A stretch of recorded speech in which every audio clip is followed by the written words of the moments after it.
દેવભૂમિ દ્વારકામાં વરસાદી માહોલમાં દરિયામાં ભારે કરંટ જોવા મળ્યો। ગોમતી ઘાટ પાસે દરિયામાં 8 થી 10 ફૂટ ઊંચા મોજા ઉછળ્યા। શ્રદ્ધાળુઓની સુરક્ષા માટે ઘાટ પાસે પોલીસ બંદોબસ્ત ગોઠવાયો છે। ઉછળતા મોજા વચ્ચે સહેલાણીઓ સેલ્ફી લેતા જોવા મળી રહ્યા છે। તો જે પ્રકારે હવે તંત્ર પણ એલર્ટ બન્યું છે। દેવભૂમિ દ્વારકામાં વરસાદી માહોલમાં દરિયામાં ભારે કરંટ જોવા મળ્યો છે। સંવાદદાતા અશોક ફોન લાઈન પર જોડાયા છે। અશોક, દેવભૂમિ દ્વારકામાં વરસાદી માહોલમાં દરિયામાં કરંટ જોવા મળ્યો, શું વિગત? જી, વાત કરવામાં આવે તો દેવભૂમિ દ્વારકા જિલ્લામાં છેલ્લા 2-3 દિવસ થયા વરસાદી માહોલ જોવા મળી રહ્યો છે। આજે 3 સિસ્ટમો જ્યારે સક્રિય થઈ છે ત્યારે ખાસ કરી અને ગોમતી નદી અને અરબ સાગરમાં કરંટ જોવા મળી રહ્યો છે। અરબ સાગરથી ગોમતી નદીનો જ્યારે સંગમ થાય છે એટલા માટે ગોમતી નદીમાં પણ આજે 10 થી 12 ફૂટ જેટલા ઊંચા મોજા ઉછળી રહ્યા છે। આ વાતાવરણનો સહેલાણીઓ પણ આનંદ ઉઠાવી રહ્યા છે અને તંત્ર દ્વારા ચાપતો બંદોબસ્ત ગોમતી નદી કિનારે ગોઠવવામાં આવેલું છે, જેથી કરી અને તકેદારીના ભાગરૂપે કોઈ અનિચ્છનીય બનાવ ન બને। જી નેહા। બિલકુલ અશોક, જાણકારી બદલ આભાર।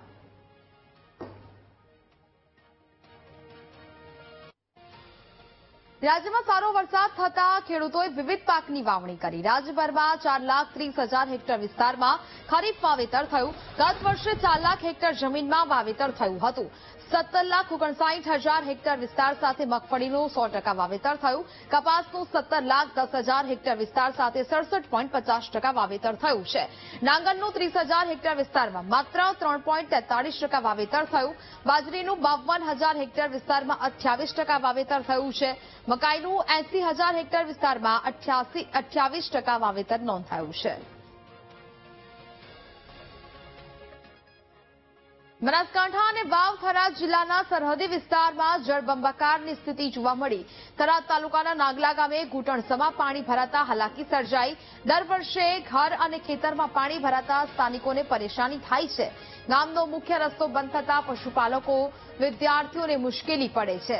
વરસાદની શરૂઆતમાં જ પાણી ભરાતા સ્થાનિકો પરેશાન થઈ રહ્યા છે। ગામનું તળાવ પણ ઓવરફ્લો થતા જળબંબાકારની સ્થિતિ સર્જાઈ। ખેતરોમાં પાણી ભરાતા ખેડૂતોના પાક પણ નિષ્ફળ થયા છે। લાંબા સમય સુધી પાણી ન ઉતરતા વાવણીમાં પણ મુશ્કેલી સર્જાઈ છે। પાણી ભરાવાની સમસ્યાને લઈને દર વર્ષે ગામ લોકો સ્થળાંતર કરવા મજબૂર બન્યા છે। પરિસ્થિતિને લઈને ગામ લોકોએ અનેક વખત રજૂઆત કરી છે, પરંતુ હજી સુધી સમસ્યાનું સમાધાન ન થતા લોકો હાલાકી ભોગવવા મજબૂર બન્યા છે। સ્થાનિકોએ સમસ્યાનો કાયમી ઉકેલ લાવવાની માંગ કરી છે। છેલ્લા વર્ષથી પાણી નથી નીકળતું, એટલે ગઈ સાલના તળાવ ભરેલ પડ્યા હતા અને આ ચોમાસામાં વરસાદ આવ્યો એટલે ઓવરફ્લો થઈ ગયો, એટલે રસ્તા પૈસા બંધ થઈ ગયા અને અમે કાયમી રજૂઆત કરનાર કે કાયમી નિકાલ કરો। એના માટે સબ સ્ટેશન પાણી કાઢવા માટે આલેલું 1 મીટરની પાઇપો મોટી હતી, પણ એનું કોમ ના થયું તો કોમ થઈ ગયું 1.5 ગામના તેમ તો અમારે હાલ પાણી નીકળી દો, એટલે અમારે તો કાયમી નિકાલ કરાય એવી જ અમારી રજૂઆત છે। નકા ખેતીની જમીન બગડે છે, દિવસે દિવસે ખેડૂત નબળો થતો થાય છે।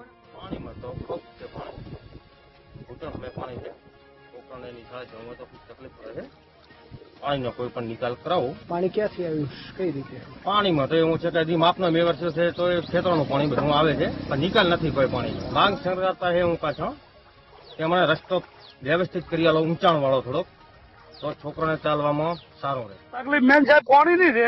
આ પાણીનો અમને નિકાલ કરી છે અને મારો બાળ બચ્ચો શાળાએ ગયો એવું બધું મને સુવિધા સરકાર કરી આલે।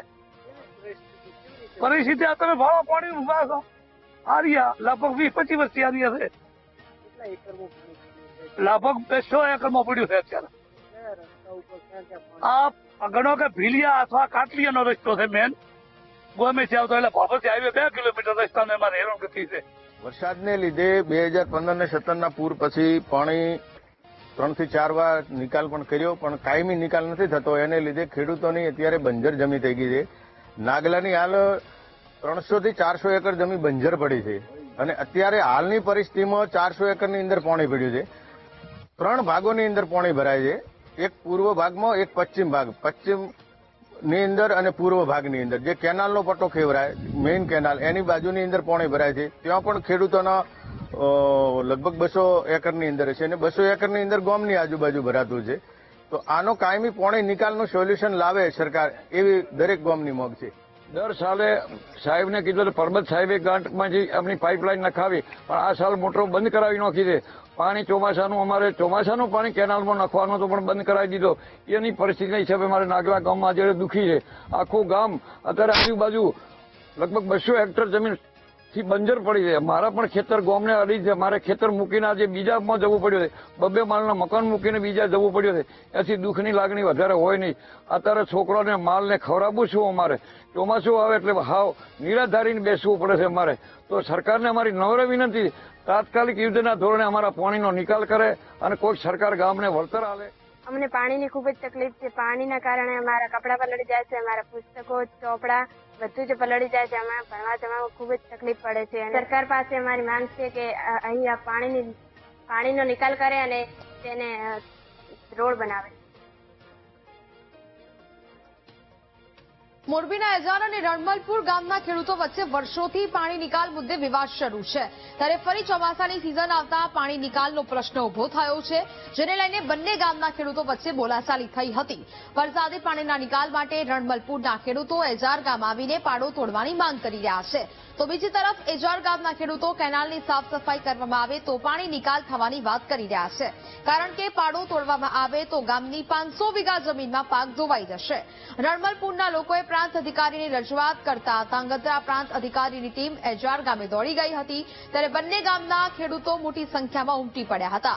કોઈ અનિચ્છનીય ઘટના ન બને તે માટે પોલીસ કાફલો બોલાવી લેવાયો હતો. જોકે અધિકારીઓની સમજાવટ પછી પણ બંને ગામના ખેડૂતોએ પોતાની જ વાતોને પકડી રાખી હતી. હવે પાણી નિકાલનો પ્રશ્ન ક્યારે ઉકેલાશે તે જોવું રહ્યું. આ કેનાલ જે છે, આખી કેનાલ અહીંયાથી પાણી નીકળે એટલે સાહેબ તમને કોને આ બાજુ જે કુડા નદીમાં જતું રહે.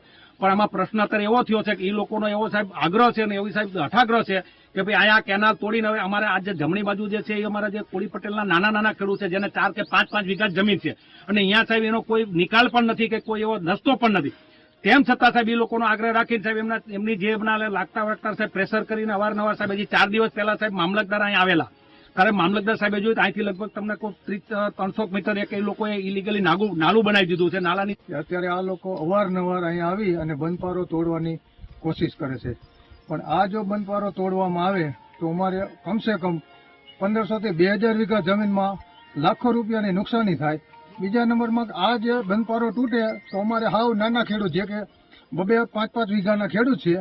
અને અહીંયા પ્રશ્ન સાહેબ એવો છે કે પાણી તો આમ જાતું જ હતું. 4-5 વર્ષ પહેલા અમે જાત મેરાએ હમું કરાયું હતું કે પાણી વહી ગયું હતું, પણ ઈવડાએ લોકો આગળ બંધ કરી દીધું છે અને એક નાલું છે એ નડે છે એટલે પાણી જાતું છે. મોટો પ્રશ્ન નથી, પણ રાજકીય દબાણથી મોટો પ્રશ્ન કરવા માંગે છે રણમલપુરના. તમારી શું અપેક્ષા તંત્ર પાસે? અપેક્ષા એવી છે કે આ સાફ કરાવે તો પાણી વહી જ જાય છે. આ લોકો ઘડીએ જો ગઈ સાલે આપણે બંધપાર તોડવા આવ્યા હતા, ઓણે પાછું જગાડ્યું ને 4 વીઘા જમીન અમારા સમાજ વાળાની છે તો એ પાણી 4 વીઘા છોડે એમાં તો એમાં શું લેવાનું રહે ને તે નિકાલાય છે એમનો એ કે રસ્તો અમારો રસ્તો છે નહીં, ગામ પૂરતો રસ્તો છે. આ 1000 વીઘા જેવી આસપાસ એ જમીન. તમારી શું અપેક્ષા તંત્ર પાસે? મારી તંત્ર પાસે કે ભાઈ સાહેબ ગમે આની વ્યવસ્થા કરે, અમારે નુકસાન ન આવવું જોઈએ એટલી મારી વિનંતી છે.